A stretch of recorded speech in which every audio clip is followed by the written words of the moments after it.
자, 오늘 말씀은 복음서 강의 143번째 시간입니다. 예수님을 팔아 넘긴 자, 가룟 유다에 대한 이야기인데 과연 우리는 거기에서부터 얼마나 멀까라고 생각이 듭니다. 오늘 본문은요, 사실 성고난주간인 셋째 날 화요일에 있었던 사건인데 가룟 유다가 대제사장들을 찾아가서요, 은 30을 받고 예수님을 넘겨주기로 약속했다, 이런 사건을 기록하고 있습니다. 근데 왜 이렇게 했을까? 도대체 예수님을 팔아 넘기지 않으면 안 됐을까? 은 30이라는 의미는 과연 무엇일까? 얼마만큼 가치가 있었길래 이 돈을 받고 예수님을 팔아 넘길 생각을 했을까? 은 30이라는 게 꽤 큰 돈이겠죠, 그죠? 그러니까 이렇게 넘어갔겠죠? 잘 들어보시면 합니다. 자, 그런데 이 사건이요, 그냥 나와 있는 게 아니라 요 바로 앞쪽에 그 전에 제가 설교에서 말씀드렸던 예수님의 발에 한 여인이 자기의 평생 동안 모아온 전 재산인 향유 옥합을 깨뜨려서요, 그 나드양 기름을 부은 도유 사건이다, 이렇게 표현하는데요. 성경에서는 이게 도유 사건, 기름을 부었다, 이런 말인데, 이 사건이 기록되어 있고 바로 그 다음에 기록되어 있습니다. 그런데 이 도유 사건은 성경 안에 그냥 그대로 기록이 돼 있기는 하지만 사실은 이 사건이 예루살렘 입성한 후에 일어난 사건이 아닙니다. 입성하기 전날 토요일 날 일어난 사건이고, 이 사건을 마태복음에서는 일부러 거기까지 끌고 와서 그 자리에 둔 것입니다. 왜냐하면 그것과 지금 일어난 이 사건이 매우 긴박한 연관성을 사실 갖기 때문에 그렇습니다. 그래서 마리아가 향유를 부은 사건이 가룟 유다가 예수님을 팔아넘긴 사건의 결정적인 원인이 된다라는 것을 알려주기 위해서 사실은 성경이 이렇게 임의로 배열하고 있는 것입니다. 시간상으로 기록된 게 아니라, 가룟 유다가 팔았어요. 그런데 뭐 때문에 팔았냐면 이 사건 다음에 마음이 상했고 그래서 팔았다, 이렇게 그렇게 진행이 되고 있는 것입니다. 자, 마태복음이 이런 방식으로 기록된 목적이 있음을 알아야 됩니다. 가룟 유다는 마음에 불이 끓어서요, 자기의 스승이었고 또 메시아이신 예수님을 팔아넘기지 않고는 도대체 못 견딜 만큼 괴로웠다, 이런 사실들을 생각하며 또 우리 자신이 경계해서 과연 우리에게는 신앙을 할 때 예수님을 이렇게 팔아넘기지 않으면 안 되는 어떤 상황들을 만나지 않을까, 또는 우리는 과연 사탄의 마음을 받아서 이렇게라도 해서 자기의 목적을 이루려고 하는 그런 사람은 아닌가라는 것들을 돌아보고 그런 것들을 또 생각할 수 있는 기회가 되어야 됩니다. 그리고 이런 마음이 혹시나 있다면 이런 것들을 모두 다 제거할 수 있는 은혜가 있기를 예수 그리스도의 이름으로 축원합니다. 자, 가룟 유다가 예수님을 팔아넘긴 사건을 말하기에 앞서 마리아가 향유 옥합을 깨뜨린 이 사건이 있었다는 것을 제가 미리 말씀을 드렸는데, 그 전에 이제 설교한 것도 있고, 그러니까 간략하게만 얘기를 드리겠습니다. 이 사건은요, 베다니에 살고 있었던 문둥병에 걸려있는 나사로라는 한 사람의 이야기로부터 사실은 시작됩니다. 갈릴리 사역을 예수님이 하고 계셨습니다. 그런데 베다니라는 지역에 문둥병에 걸려있는 나사로라는 사람이 살고 있었습니다. 그런데 이 사람은 그냥 혼자 사는 게 아니라 자기 여동생 둘과 사실은 함께 살고 있었는데, 여러분, 원래 나병에 걸리면 다른 사람과 함께 있으면 될까요, 안 될까요? 안 되겠죠. 그러니까 억지로 다른 사람을 안 만나야 되는 상황이니까 아마 그 집에서도 못 만나고 이렇게 분리가 돼 있는 상태로 이렇게 그렇게 살고 있었던 것으로 보여집니다. 두 자매와 나사로는 이 문둥병을, 이 부정한 병이 하나님 앞에 나가지도 못하는 부정한 병인 이 문둥병을 치유하기 위해서 자기들이 할 수 있었던 모든 수단을 동원했고, 모든 능력, 도움을 받을 수 있는 모든 방법을 다 동원해서 이 병을 치료하려고 애를 썼을 것입니다. 그런데 이 문둥병은 결과적으로 낫지 않았습니다. 이제 그 부정한 병이 치료될 수 없다는 것을 충분히 포기할 시점쯤 되어서 더 이상의 사람으로서는 희망이 없는 시점이 되었습니다. 그때 갑자기 갈릴리에 예수님이라는 분이 나타난 것입니다. 그리고 나사로를 찾아오셨습니다. 절망하고 포기하고 있었던 나사로에게 어느 날 찾아온 예수님은 오랜 시간 동안 자기 자신과 그리고 가족들을 괴롭혀왔던 그 문둥병을 치료해 주셨습니다. 예수님은 이 가족들을 아주 특별하게 아끼고 사랑했다라고 성경에 기록되어 있습니다. 그리고 예수님은 그 베단이라는 마을을 갔을 때는요, 다른 집에서 거하지 않고 나사로의 집에서 거했고, 또 나사로는 예수님이 설교할 수 있도록 공간을 준비했고, 그리고 마리아와 마르다라는 이 두 여동생들은 음식을 준비해서 거기에 예수님만 대접하는 게 아니라 그 자리에 말씀을 들으려고 모였던 사람들을 쭉 이렇게 기쁨으로 대접해왔던 것을 우리는 알 수 있습니다. 물론 마르다는 더 열심으로 음식을 준비했고, 마리아는 말씀을 듣는 데 훨씬 더 열심히 했습니다. 자, 그들의 집에서 예수님이 말씀을 가르치고 또 그들을 살펴주셨을 때 그들은 이 세상 그 누구보다도 예수님을 사랑했습니다. 그리고 존경했습니다. 그리고 그를 따랐습니다.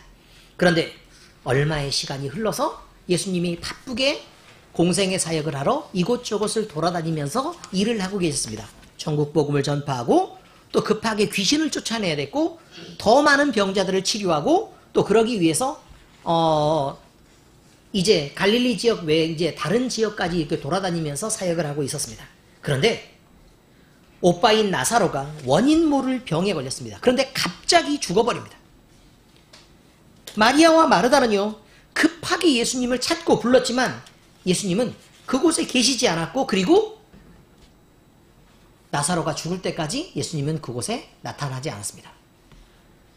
나중에서야 그곳에 도착한 예수님은 이미 장사를 끝내고 무덤에 들어가서 썩어 들어가고 있었던 나사로의 시신만 만날 수 있었습니다.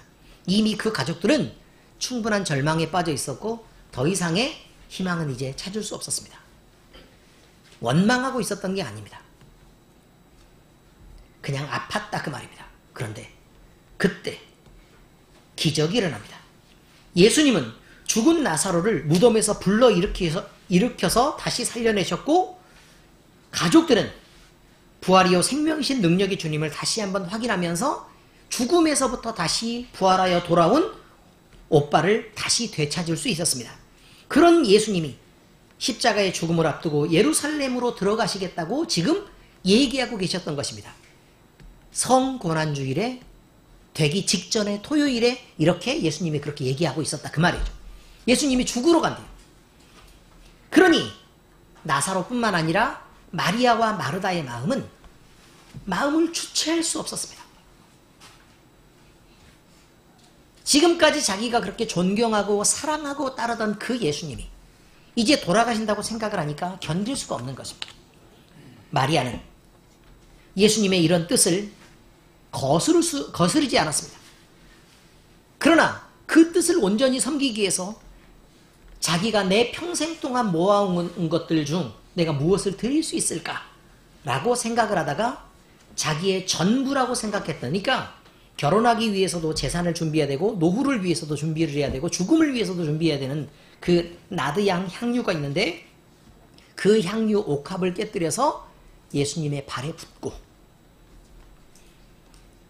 그리고 자기의 머리카락을 풀어서 길게 늘어뜨려서 예수님의 발끝에 꿇어 앉아서 자기의 머리카락으로 예수님의 발을 닦습니다.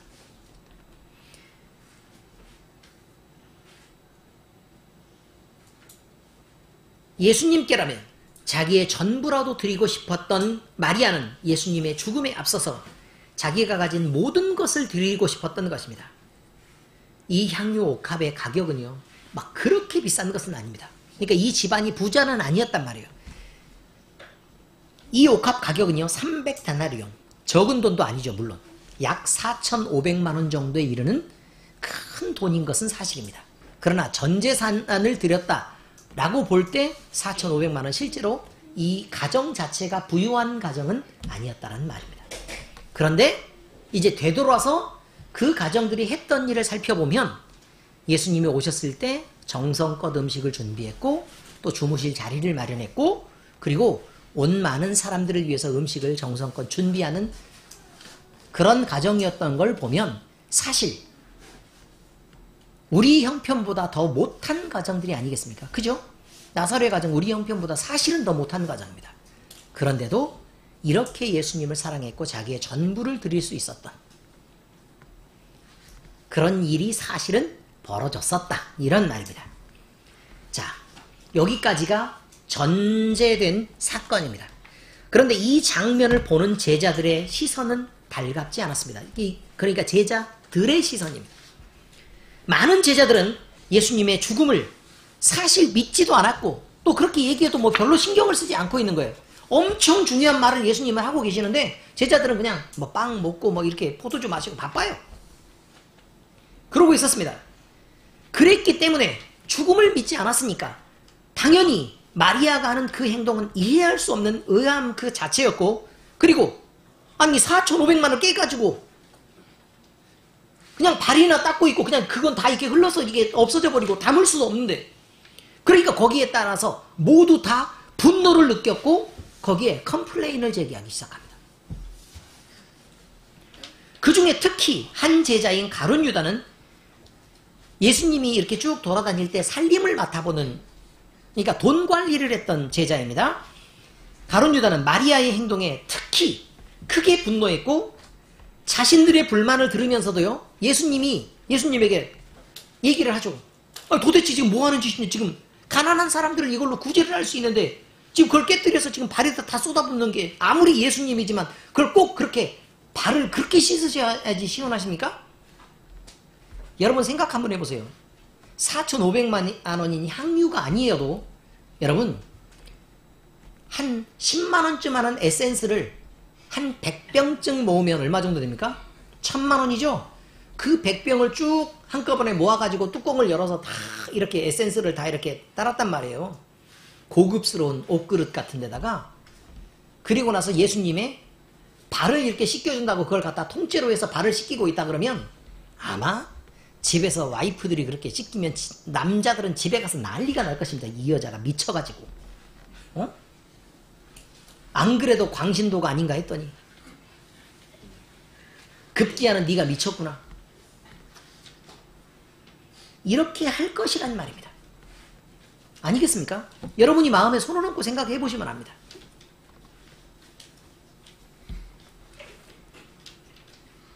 그런데 예수님이 말씀하십니다. 이 여자는 내 죽음을 준비하러 온 것이다. 이것은 나를 사랑하는 자들이 사실은 이렇게 해야 되는 거다라고 말합니다. 그러니 이 얘기를 듣던 제자들은 아니 말도 안 되는 여자가 말도 안 되는 행동을 하고 있는데 예수님은 또 이 여자 편만 들고 그동안 우리가 같이 다녀도 우리는 명색이 사도고 제자인데 아무튼 여자면 사족을 못 쓰는 예수님이다. 이렇게 생각하지 않겠습니까? 여러분 합리적이지 않다고 생각했습니다. 제자들은. 그래서 불만이 가득했습니다. 그래서요 상식에 어긋나는 돈을 허비하는 마리아도 마음에 들지 않았고 제자들 모두 말이에요. 그 편을 드는 예수님도 마음에 들지 않았습니다. 그런데 가룟 유다는 이것을 보면서 이 인간은 내가 믿으면 안 되는 거구나. 도대체 이 사람에게 무슨 희망이 있겠나라고 결정합니다. 그래서요 배신을 하겠다라고 생각한 것입니다. 그리고 이런 이유로 가룟 유다는 아무도 모르게 조용히 움직입니다. 그리고 대제사장을 찾아갑니다. 그리고 적당한 때에 예수님을 내가 넘기겠다. 이 말이 무슨 말이냐면 대제사장과 서기관과 바리새인들이 그러니까 공회가 모여서 무엇을 의논하냐면 예수님을 어떻게 죽일까를 의논을 하고 있는 상황입니다. 그런데 군중들이 많이 몰려 있거나 이렇게 되면 기회가 안 되니까 어떻게 뒤로 빼돌려서 어떻게 죽일까라고 지금 고민을 하던 차에 가룟 유다가 짱 하고 나타나서 나는 이름이 내자인 가룟 유다입니다.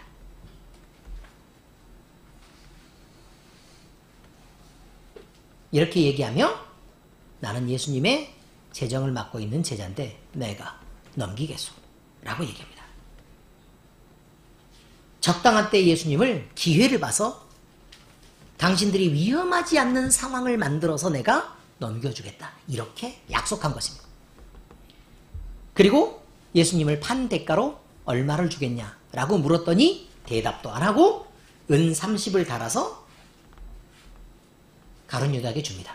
그 돈을 받고 돌아와서 가룟 유다는 줄곧 예수님을 팔아넘길 기회를 엿보고 있는 것입니다. 참고로 여러분, 은 30은 어마어마한 돈이 아니라 노예 한 사람 가격입니다. 노예 한 사람 가격. 예수님은 그렇게 천한 가격에 팔려가셨던 것입니다.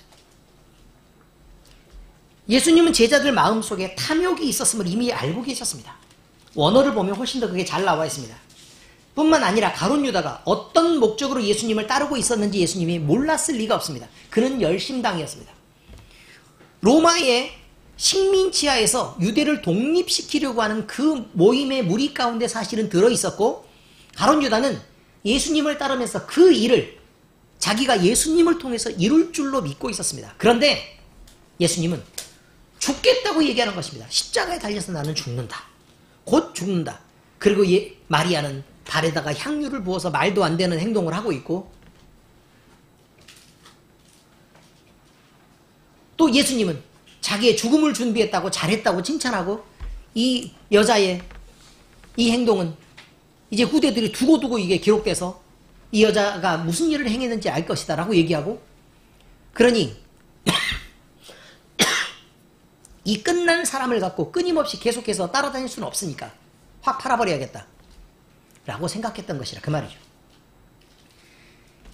가룟 유다가 이랬을 것이라고 예수님이 그 전에 몰랐을 것이냐? 그렇지 않다는 말입니다. 그리고 예수님을 그가 팔아넘길 자인 것도 이미 알고 계셨습니다. 그런데도 예수님은 그것들을 사람들 앞에 드러내지 않았습니다. 마리아의 희생적인 헌신을 드러낸 기름을 부어는 이 도유 사건은 가룟 유다의 예수님을 팔아넘기는 사건과 극단적인 대조를 이루고 있고, 충성하는 그 사건, 하나님을 뜻을 따르면서 예수님을 사랑하는 이들의 헌신과 충성을 나타낸 그 사건이 하나님을 배신하고 예수 그리스도를 팔아넘기는 사건의 원인이 된다는 사실은 대단히 충격적인 사건입니다. 신앙을 가졌다고는 하지만 인간적인 보상을 요구하고 세속적인 욕심을 채우려고 하는 이 거짓 신앙인의 모습은 결국 성경 안에서 악인의 이름으로 그 대표로 기록되고 있다, 그런 말입니다. 예수님을 팔아서라도 자기의 목적을 이루려는 그런 일을 행하는 자들은 가룟 유다와 같은 자들이다, 이렇게 얘기할 수 있다, 그런 말입니다. 예수님을 팔아넘긴 자, 꼭 이름이 네 자여만 되는 것은 아닙니다. 세 자여도 얼마든 팔아넘길 수 있단 말입니다. 성경을 왜곡하고 자기의 편리를 따라 신앙을 의심하기도 하고, 또 이기적인 주장을 내세우고 마음껏 자유롭게 하나님을 의심하고도 하나님이 그걸 증명해내면 그걸 믿어야 되는데 또 다른 의심, 또 다른 의심, 또 다른 의심으로 계속해서 하나님을 믿으려고 하지 않는 자들 역시 거짓 신앙이 가지는 무서움 속에 빠져 있는 것입니다. 성만찬 중에 예수님이 말씀하십니다. 너희들 중 한 사람이 나를 팔 것이다 라고 하셨을 때 제자들은 근심하며 주여 나는 아니지요 라고 물었습니다. 여러분, 이 사건이요, 이제 원어를 보면 이렇게 되어 있습니다. 원어를 보면 빵 그릇이 있고요, 그 다음에 소스가 담긴 그릇이 이렇게 있습니다. 소스가 담긴 그릇이 있는데, 그러니까 시제상으로 볼 때는요, 빵을 찍어서요 나와 함께 그릇에 지금 현재 담근 사람이 나를 팔 것이다 라고 얘기한 거예요. 그런데 소스가 담긴 그릇은 같이 찍잖아요. 그러니까 누가 찍었는지 모르는 거예요, 사실은.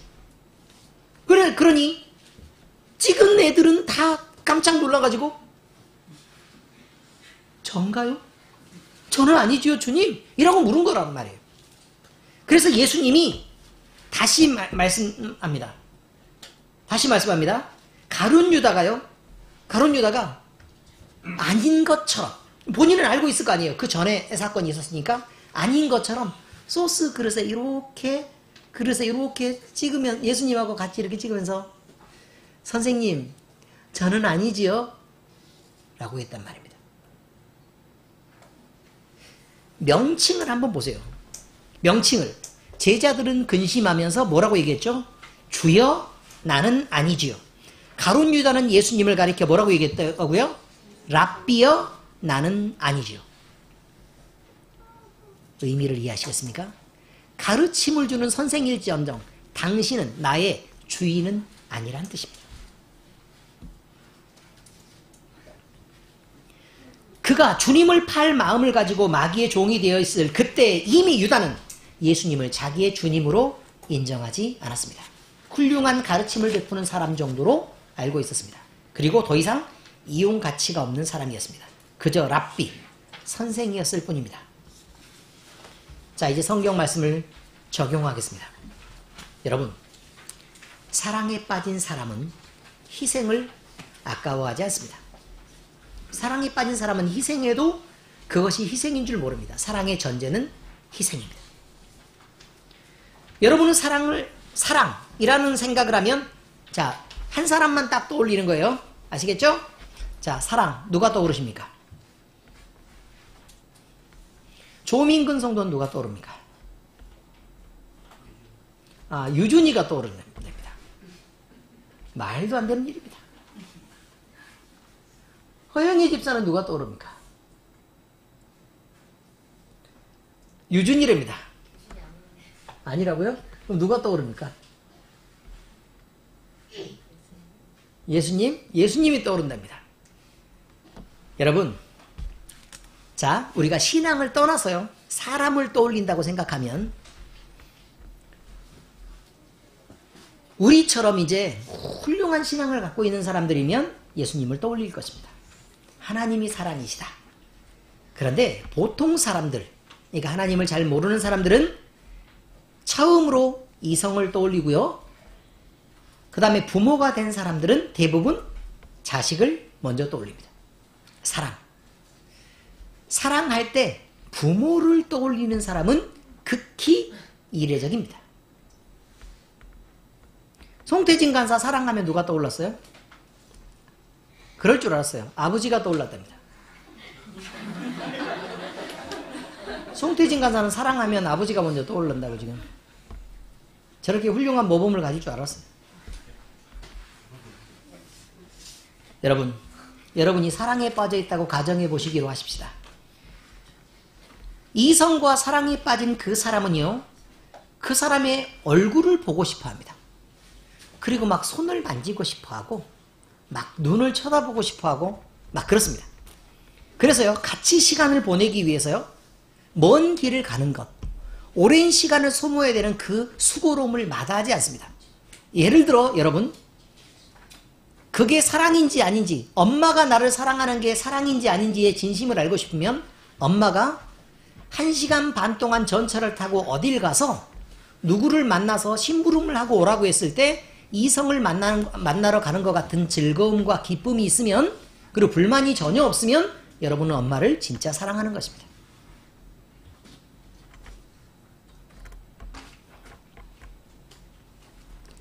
여러분, 얼굴만 볼 수 있다면 먼 길 오는 것도 그 수고로움도 마다할 수가 없습니다.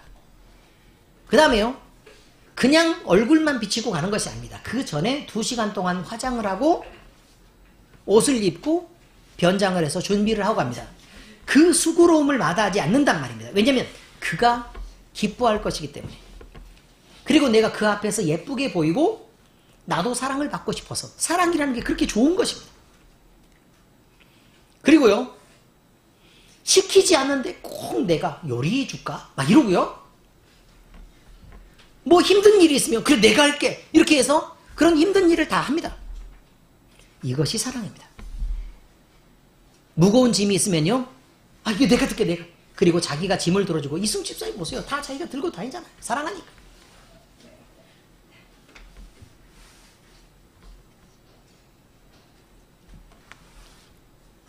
그 힘든 일들, 그 수고로움들을 먼저 자처합니다. 이것이 사랑입니다. 자녀를 키우는 부모는 어떻습니까? 자녀를 위해서 밤낮 일합니다. 그리고요, 사실 남편이나 아내가 뭐 먹고 싶은 거 있고 그러면 내가 너무 피곤하고 그러면 그냥 자 라고 얘기를 하겠지만, 애가 먹고 싶다 그러면 마음이 굉장히 복잡해집니다. 요리를 해야 될 것 같은데 라는 생각에 그렇게 쌓여갑니다. 나도 잠이 잘 안 옵니다. 그리고 애가 배고프다 그러면 자는 걸 계속 살핍니다. 잠들었나? 배가 고파서 못 자나? 이것이 사랑입니다, 여러분. 밤낮 일을 하고 온 사람이 계속 하루 종일 놀던 애를 먹이고 싶어서 인터넷을 뒤져가며 영양식을 준비합니다. 조금 해롭다고 소금도 안 넣습니다. 김혜진 집사 보세요.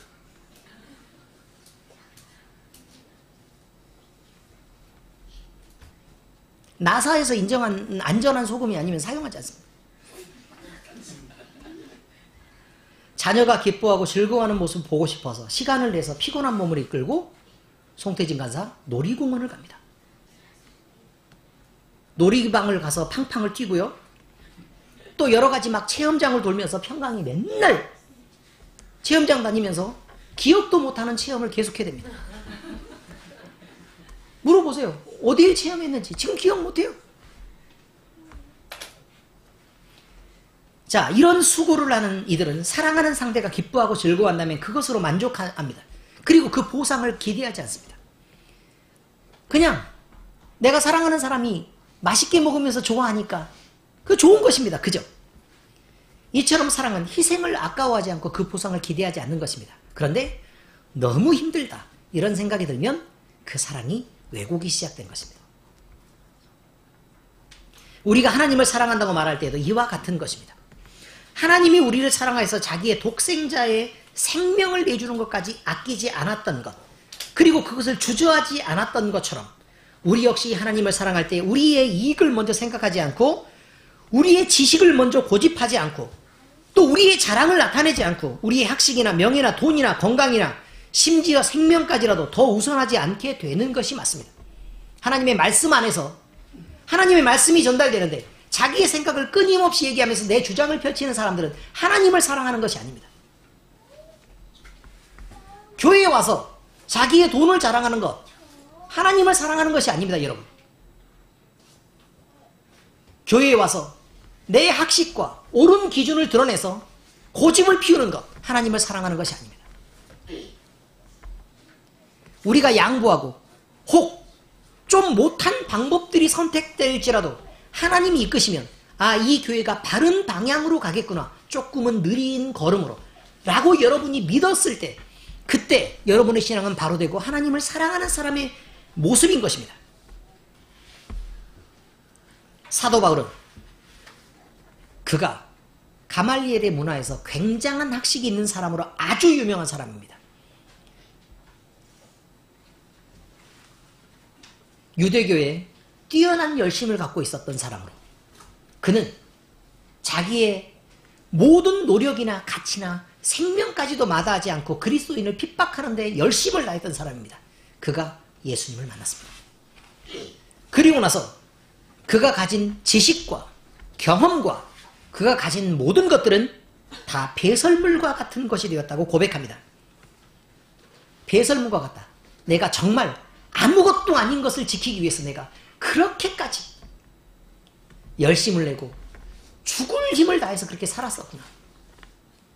예수님을 아는 지식이 가장 고상한데도 불구하고 내가 어쩌다가 이 못난 일들을 위해서 그렇게 어리석고 무식한 행동들을 하면서 열심을 내면서 그렇게 옳다고 주장했었는가라는 것에 대한 후회가 가득합니다.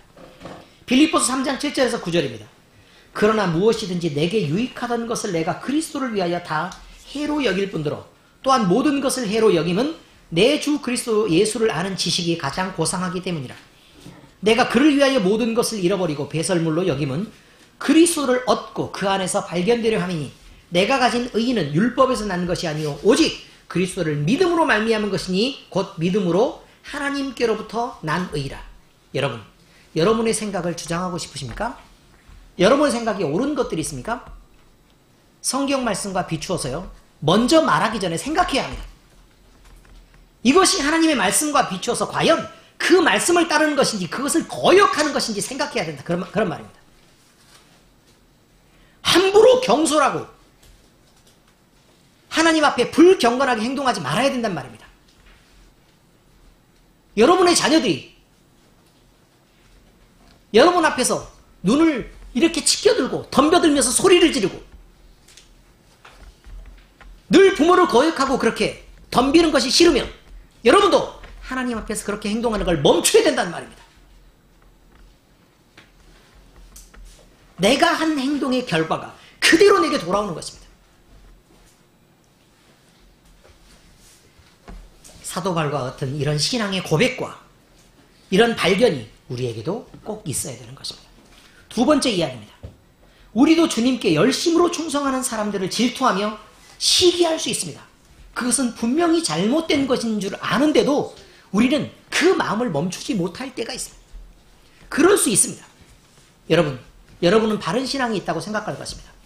그리고 나는 질투도 안 하고 늘 내가 선택한 것은 옳은 것이고 그래서 신앙 아래서 늘 바른 행동을 했다고 믿을 것입니다. 그러나 세상에 있는 어느 누구도 거기서 자유로울 수 없습니다. 마리아의 헌신을 본 제자들이 행동했던 건 말입니다. 이 제자들은 마리아가 행한 일로 분노하고 정죄했습니다. 그 중에 가룟 유다는 마리아의 헌신 뒤에 예수님을 팔아먹고 그를 팔아넘기기로 작정한 것입니다. 교회 안에서 어떤 형제나 자매의 전폭적인 헌신, 그러니까 내가 목숨을 다해서 하나님을 사랑하겠다 라고 하는 그 헌신에 대한 결단이 만약에 있었다고 생각하면요, 많은 사람들이 그 헌신을 지지하고 격려하고 그렇게 할 수 있도록 돕지 않습니다. 여러분, 아주 많은 사람들은 그렇게 얘기합니다. 아휴, 평소에 저렇게 행동하더니 지랄하네, 이렇게 말합니다.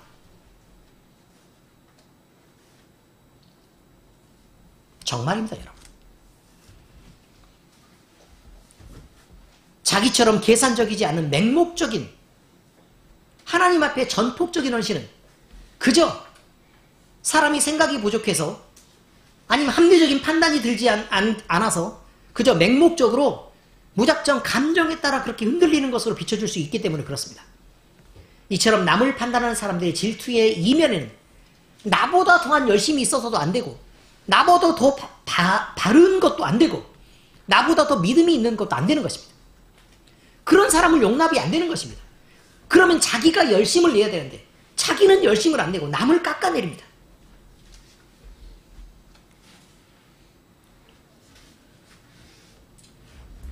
이것은 질투하고 시기하는 것입니다. 우리는 늘 이런 판단을 놓고 하나님의 뜻이 우선하고 있는지를 생각해야 합니다. 그리고 하나님은 무엇을 생각하고 계시는지 우리가 먼저 고민해야 된다는 뜻입니다.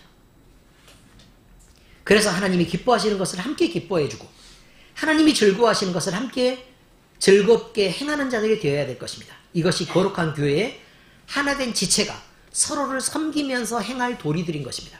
갈라디아서 5장 25절에서 26절은 그렇게 얘기합니다. 만일 우리가 성령으로 살면 또한 성령으로 행할지니 헛된 영광을 구하여 서로 노엽게 하거나 서로 투기하지 말지니라 라고 얘기합니다. 여러분, 성령 하나님도 한 분이고 예수 그리스도도 한 분이고 성령 하나님도 한 분입니다. 서로 다른 뜻을 갖고 있지 않습니다. 그러니 하나님이 기뻐하시는 것을 성령 하나님께서 우리에게 감동하실 것이고 우리에게 그렇게 행하라고 말할 것입니다. 우리는 한 마음을 품고 서로를 노엽게 하고 시비하고 싸우는 일을 멈춰야 합니다. 그래서 하나님의 교회가 영광을 얻고 그래서 하나님이 높임을 받으시는 자리까지 이룰 수 있도록 우리 자신들을 늘 경계하고 조심해야 될 것입니다. 하고 싶은 말이 있으면 참아야 합니다. 여러분, 말을 참아야 합니다. 이렇게 생각해야 됩니다. 내가 무슨 말을 하고 싶어요. 그럼 말을 하기 전에 멈춰야 합니다. 그리고 주여라는 말을 하고 그 다음에 얘기를 하시면 됩니다. 예를 들어 정 집사는 자꾸 다이어트에 실패한대. 그러면 그렇게 말하지 마시고 주여, 정 집사는 자꾸 다이어트에 실패한대요. 이렇게 말해야 된다고요. 아시겠습니까?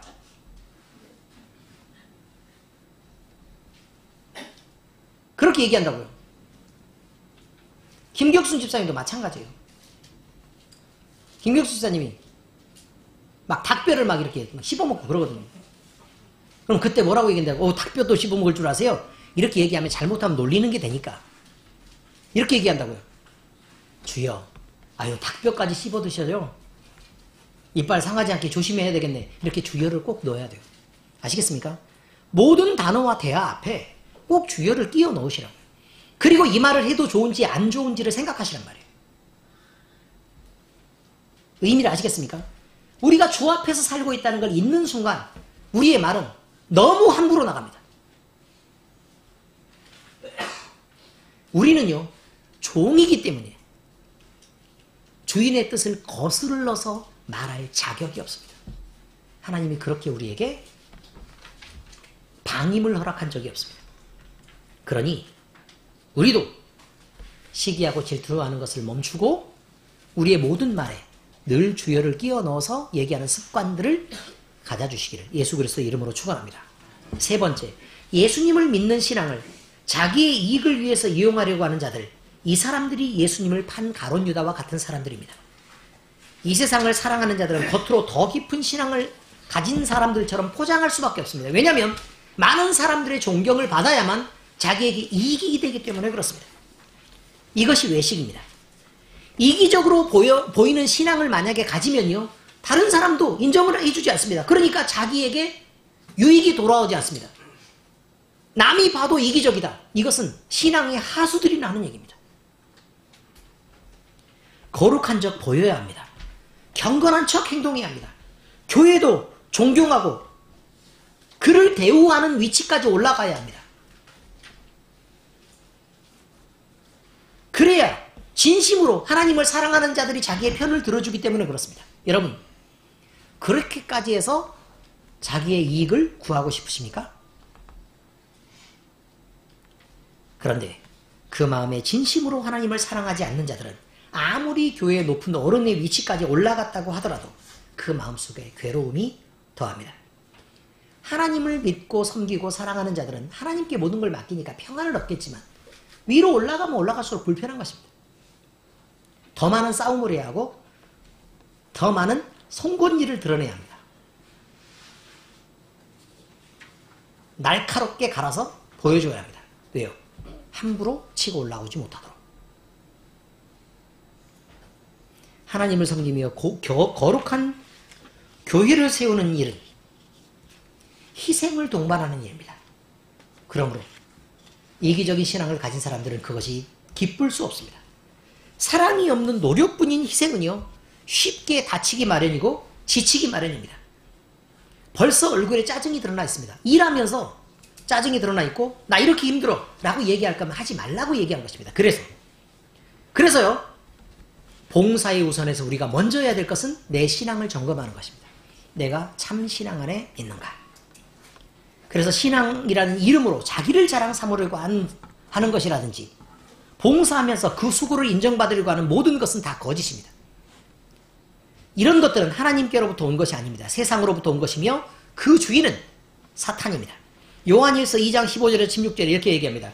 이 세상이나 세상에 있는 것들을 사랑하지 말라. 누구든지 세상을 사랑하면 아버지의 사랑이 그 안에 있지 아니하니 이는 세상에 있는 모든 것이 육신의 정욕과 안목의 정욕과 이생의 자랑이니 다 아버지께로부터 온 것이 아니요 세상으로부터 온 것이라. 이렇게 되어 있습니다. 여러분, 예수님을 믿잖아요. 복 받습니까? 안 받습니까? 성경에 뭐라고 나와 있나요? 우리한테 뭐 판단하는 얘기가 아니고 성경에 뭐라고 나와요? 예수님을 잘 믿으면 부자 된답니까? 안 됩니까? 대부분은 그냥 된답니다. 물론 고난받는 사람이 있습니다. 하나님의 뜻에 의해서 또 하나님의 뜻을 이루기 위해 선지자로서 세움을 입어서 고난을 받는 사람이 있습니다. 훈련을 받는 사람도 있습니다. 그러나 그들은 하나님이 주시는 풍요 가운데 늘 거하는 사람들이 대부분입니다. 예수 믿는 나라, 제가 전에도 말씀드렸습니다. 전에 무슨 얘기를 말씀드렸냐면 복음이 전파되는 곳, 하나님의 뜻대로 세움을 입어서 그 복음이 전파되는 곳은 한결같이 모두 다 전 세계적으로 늘 부자였었다. 이렇게 얘기합니다. 그러니까 돈에서 그렇단 말입니다. 돈에서. 하나님의 영광. 초대교회가 있었을 때 초대교회가 터키 지역에 있었죠? 그 터키가 얼마나 어마어마한 부자로 살았는지 여러분도 다 들으셔서 알죠? 어마어마한 부자였습니다. 그리고 복음이 동양 쪽으로 넘어오지 않고 서쪽으로 넘어가면서 유럽으로 넘어갑니다. 유럽은 그때 당시에 복음이 들어가자 전성기를 구가하고 황금의 시대를 누렸습니다. 물론 유럽이 자기의 신앙을 포기하고 정치와 결탁하고 문제를 일으키고 그렇게 되자 십자군 전쟁을 하면서 유럽은 몰락하기 시작합니다. 그리고 청교도들은 종교개혁을 일으키고 신앙의 자유를 찾아 움직입니다. 그래서요, 그 부가 복음의 진실한 복음을 원했던 그 사람들을 따라 미국으로 움직입니다. 그래서 미국이 큰 부자가 됐고 지금도 전 세계를 지배하고 있습니다. 그리고 미국을 통해서 다른 나라들이 또 복음의 전파가 되게 됩니다. 러시아도 마찬가지입니다. 유럽이 전파됐을 때 러시아의 교회는 어마어마하게 큰 부자가 돼서 전 세계에서 미국보다 더 훌륭한 나라였습니다. 더 크고 세력이 강성한 나라였습니다. 그런데 러시아 정교회는요, 하나님께 모든 영광을 이라는 원래 간판이 붙어 있었는데 그 간판을 띄어서 뭐라고 말하냐면 거기에다가 하나님 대신에 뭘 넣었죠? 국가를 집어넣었습니다. 국가에게 모든 영광을 이라고 집어넣었습니다. 그리고 나서 러시아는 급격한 몰락을 해서 구소련은 급격한 몰락을 해서 지금의 러시아가 되어 있는 것입니다. 지금은요, 어디 가서 명함도 못 내밉니다. 그리고 또 있습니다. 우리나라도 거짓골을 면하지 못하고 있었을 때 복음이 들어와서 새벽 기도를 하고 있는 나라는 사실 우리나라밖에 없었고 수요예배, 금요철야, 그 다음에 산기도, 기도원 다 우리나라만 만든 것입니다. 전 세계 어디도 없습니다. 여러분. 우리나라만 그걸 만들었습니다. 교회 그럼 끝이었습니다. 우리나라만 기도원을 그렇게 만들고 교회를 그렇게 많이 만들고 이렇게 했었는데 사람들은 손가락질할지 모릅니다. 그러나 하나님 앞에 그들이 헌신했을 때 우리나라는요, 전 세계에서 어마어마한 부자가 됐습니다. 지금 트럼프가 인정할 때 뭐라고 얘기하죠? 대한민국은 대단히 부유한 나라다. 이렇게 표현하고 있습니다. 실제로 아베나 트럼프는 지금 정치적 얘기를 하려고 하는 게 아닙니다. 그렇게 생각하고 있습니다. 일본이 갖고 있었던 전 세계 1위의 기업들은 대부분 다 우리나라에게 뺏겼습니다. 철강, 일본의 철이 얼마나 좋은지 여러분 아시죠? 근데요, 일본엔 제철소가 없습니다. 왜 그렇죠? 포항으로 넘겼기 때문에 그렇습니다. 그래서요, 철을 다 수입해서 씁니다. 우리나라로부터. 물론 넘긴 이유는 오염이 심할 것이기 때문에 넘겼다고 얘기하지만 그것이 결정적인 패착이었는지 아마 몰랐을 것입니다. 뿐만 아닙니다. 반도체 전 세계 미국과 일본이 1등이었습니다. 지금 어디가 1등이죠? 우리나라가 1등입니다. 해양조선 일본이 1등이었습니다. 지금 누가 1등이죠? 우리나라가 1등입니다. 그렇지 않습니까? 미래 산업을 얘기할 때 가장 중요하게 생각하는 IT 정보 누가 1등이죠? 우리나라가 1등입니다. 도쿄 올림픽 치러진다는데 우리나라 빠지면 일본은 정보에서 완전히 먹통이 돼서 아무것도 할 수 없는 지경이 됩니다. 뿐만 아닙니다. 우리나라는 석유가 나지 않습니다. 전 세계에서요, 우리나라가 지금 여러분은 석유를 수입하는 나라인 줄 생각하고 계시는데 사실 우리나라는 원유를 수입하는 것보다 석유를 수출해서 팔아서 돈을 버는 게 어마어마하게 많습니다. 우리나라는 결정적으로 석유의 수출국입니다. 엄청납니다. 부탄가스 전 세계 90%를 차지합니다. 말도 안 되는 일입니다. 이것 외에도 메이드 인 코리아 그러면 티셔츠나 메리아스 한 장도 동남아 가서 한번 가보면 압니다. 메이드 인 코리아라고 적혀있으면 사람들이 눈에 불을 켭니다. 무조건 좋다고 생각하는 것입니다. 언제 우리나라가 이런 부유함이 있었겠습니까? 전 여러분에게 하고 싶은 얘기가 있습니다. 목사로서 말이죠. 우리나라가 하나님 앞에 매달리고 울부짖었을 때 하나님은 우리나라에게 큰 부를 주셨습니다. 지금 물론 무역 분쟁이 있고 미국과 일본이 지금 합세해서 사실은 우리나라의 삼성이나 아니면 SK 하이닉스 이런 미래 산업에서 너무 빨리 나가니까 특히 로봇 손 이렇게 움직여서 이렇게 부품 이렇게 조립하는 그 로봇 알죠? 어느 나라가 1등인 것처럼 보이십니까? 일본이라고 여러분 생각하시겠지만 움직여서 걸어다니면서 이렇게 하는 로봇은 일본이 1등이랍니다. 그러나 기계에서 이렇게 하는 로봇은 지금 우리나라가 1등이랍니다. 장난 아닙니다. 핵이요? 36시간이면 조립이 끝난답니다. 우리나라 고리발전소 있죠? 거기 있는 것들을 싹 쓸어 모아가지고 핵탄두 400개가 넘게 만들 수 있답니다. 우리나라가 원자력 기술을, 어느 나라가 1등이죠 지금?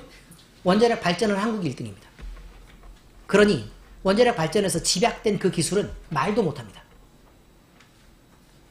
여러분이 가볍게 볼 나라가 아닙니다.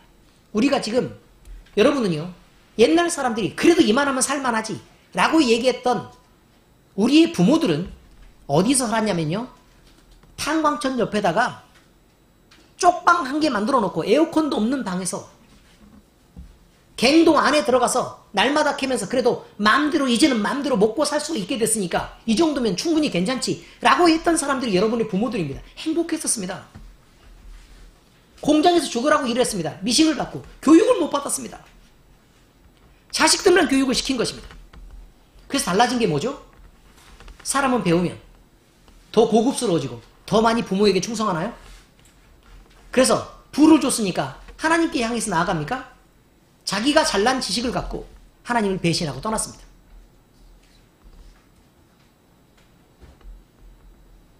우리가 당하는 고난은 미국과 일본 때문에 온 게 아닙니다. 우리 때문에 온 것입니다. 성경을 보면 이렇게 회개하라고 얘기합니다.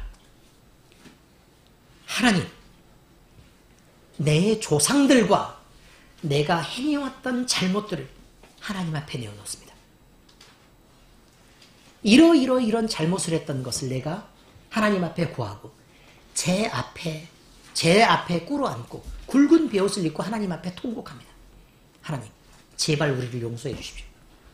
이렇게 돌아가면 우리에게 살 길이 있고 이렇게 돌아가지 않으면 우리에게 살 길이 막힙니다. 제가 지금 이 말씀을 드리는 것은 여러분이 부자로 살고 싶습니까? 당연히 부자가 됩니다. 그것을 위해 쫓아가지 말라는 얘기입니다. 미련한 짓입니다. 선우가 뒤바뀝니다. 복음이 흐르는 곳에는 늘 풍요가 있었습니다. 중국이 갑자기 잘 살게 된 거요? 복음입니다. 근데 지금 중국이 이상한 일을 만나고 있죠? 왜 그랬을까요? 동남아시아로 지금 복음이 충분히 넘어가 있고 중국은 정책적으로 크리스찬들을 탄압하기 시작했습니다. 어떻습니까? 이래도 복음이 돈이 아니겠습니까? 돈 벌고 싶으면 똑바로 잘하라 그 말입니다. 그러나 그것이 목적은 아닙니다. 우리가 경험한 바에 의하면 하나님 앞에 바로 섰더니 풍요가 오더라. 점집사님 그러지 않습니까? 당연히 맞습니다. 기도하겠습니다.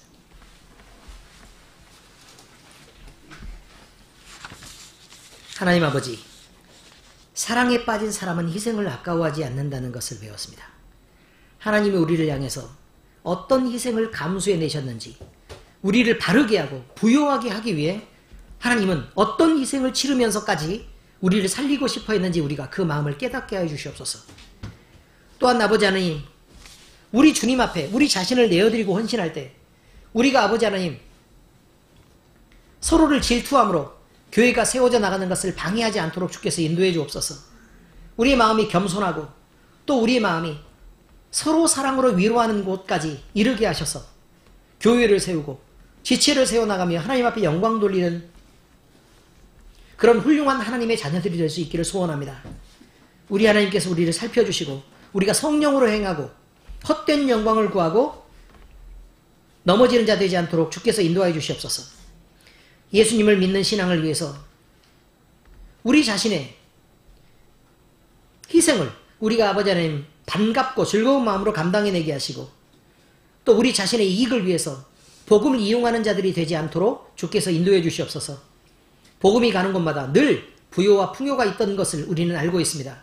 우리가 먼저 신앙을 회복하고 하나님의 은혜 아래서 온전히 훈련을 다 마치고 일어날 때 우리에게도 하나님이 주시는 평안들이 늘 있게 될 줄로 믿습니다. 우리가 복음을 위해 결단하고 온전하게 하나님의 은혜 안에서 우리의 삶을 계획하고 또 우리의 삶을 하나님 앞에 내어드리는 귀한 신앙이 될 수 있도록 주께서 인도하여 주시옵소서. 가룟 유다처럼 우리 자신을 위해서 하나님을 파는 자가 아니라 마리아처럼 내 모든 것들을 하나님 앞에 헌신하여 내어드리고 하나님을 사도록 우리에게 지혜를 허락하여 주옵소서. 살아계신 우리 주 예수 그리스도의 이름으로 감사하며 기도합니다.